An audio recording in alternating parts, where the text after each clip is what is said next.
Lorsque l'on débute la bourse, ce genre de graphique peut être un peu repoussant. Il y a du vert, du rouge, des courbes, on n'y comprend pas grand-chose, mais heureusement, on est là aujourd'hui pour commencer à décrypter tout ça. Nous allons voir les bougies japonaises, également appelées chandeliers, voir à quoi ça correspond et les détailler ensemble. C'est parti. Nous allons commencer par le chandelier haussier. Donc ici, c'est un chandelier vert. Donc on peut voir, il y a plusieurs parties. Donc le corps qui est représenté ici avec cette grosse partie verte. Ensuite, il y a les ombres ici qu'on peut voir que j'ai repérées en rouge. Donc c'est les deux petites, vous voyez, mèches que vous avez au-dessus et en dessous.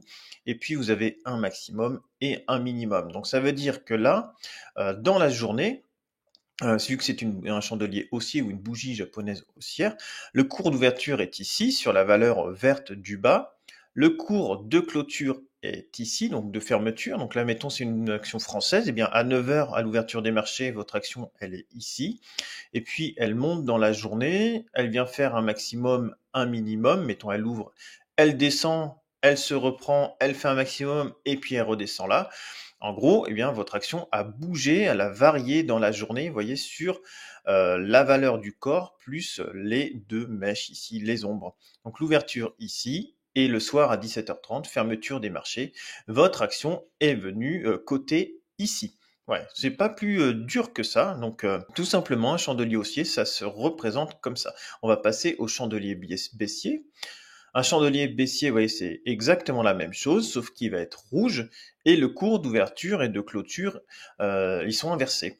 Alors, c'est-à-dire, vous avez toujours le minimum, le maximum, toujours le corps de votre bougie. Les ombres, ici, on peut voir qu'elles sont beaucoup plus petites, puisque à l'ouverture, par exemple, le cours, il a un petit peu monté, il est passé dans le vert, et puis finalement, le cours a baissé. Dans la journée, il a fait un minimum, je sais pas, vers 13 heures, par exemple, et puis il est remonté là.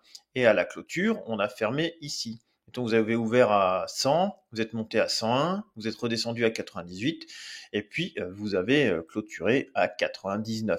Voilà, c'est pas plus dur que ça, les chandeliers. Et rien ne vaut une bonne mise en pratique, et c'est ce qu'on va faire tout de suite. Alors là, je prends l'action Air Liquide, une action très connue française. Je vais enlever tout ce qui va à nous polluer, et on va garder juste nos chandeliers ou bougie japonaise. Alors là, je suis sur un format jour. Ici, on peut voir un J, donc c'est un jour. Et puis, on va prendre, mettons, ce chandelier-là. Donc, on peut voir qu'on a eu une ouverture ici sur les 176,1 euros. Dans la journée, elle est descendue au plus bas vers les 175. Elle a fait un maximum à 180,87 pour venir clôturer en fin de journée à 179,84 €. Ici, on peut voir le lendemain, sur le 4 mars, ici, que c'était plutôt indécis. Donc le cours d'ouverture, elle est verte, donc c'est-à-dire que le bas de la bougie, c'était l'ouverture, mais vous voyez, elle a quasiment clôturé sur son cours d'ouverture. Donc on a ouvert sur les 177,70 pour clôturer sur les 178. Donc en gros, c'était une journée où ça n'a pas fait grand-chose avec un maximum à 179,18 et puis un minimum à 176,28. Allez, dernier exemple. Ici, on voit qu'il n'y a pas d'ombre en bas. Donc, c'est-à-dire que notre action, elle a ouvert le 11 mars 2025 à 184,17 €. Dans la journée, elle est montée jusqu'à 185,79 €. Donc, c'est-à-dire qu'à un moment donné, elle est quand même passée dans le vert. Et puis après, elle est descendue pour clôturer sur le plus bas de la journée à 177,64 €. Mais c'est exactement le même principe si vous partez sur un format semaine, sauf que maintenant, votre bougie, au lieu de représenter un jour, ça représente une semaine. C'est-à-dire que votre semaine, vous avez ouvert ici sur les 168, si je prends celle-ci là. Vous êtes monté au maximum vers les 177. Vous avez fait un minimum à 167. Et puis, vous êtes venu clôturer votre semaine sur les 176,28. Vous voyez? Donc là, vous avez fait ça. Après, c'est pareil, vous avez différents types de bougies. C'est pareil pour les rouges, hein, ici. Exactement la même chose. Et puis, si vous mettez sur un format mois, eh bien, votre bougie représente un mois avec le maximum, le minimum. Donc forcément, là, vous faites du 148, 170, puisque vu qu'il y a un mois, il y a des montées et des descentes, hein, donc il y a forcément une plus grosse volatilité dans le mois que sur une journée.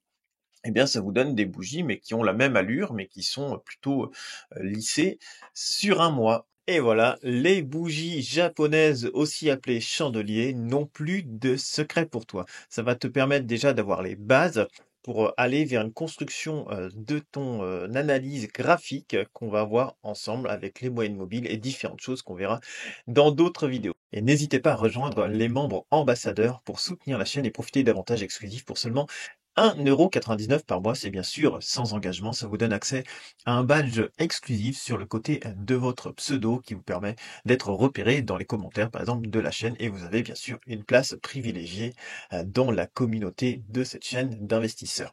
Pour nous rejoindre, il y a juste à cliquer sur le bouton rejoindre sur la page d'accueil de la chaîne. Merci pour votre soutien. Merci à tous ceux qui m'aident. Vous faites partie de l'aventure. Je vous souhaite une excellente soirée. Salut.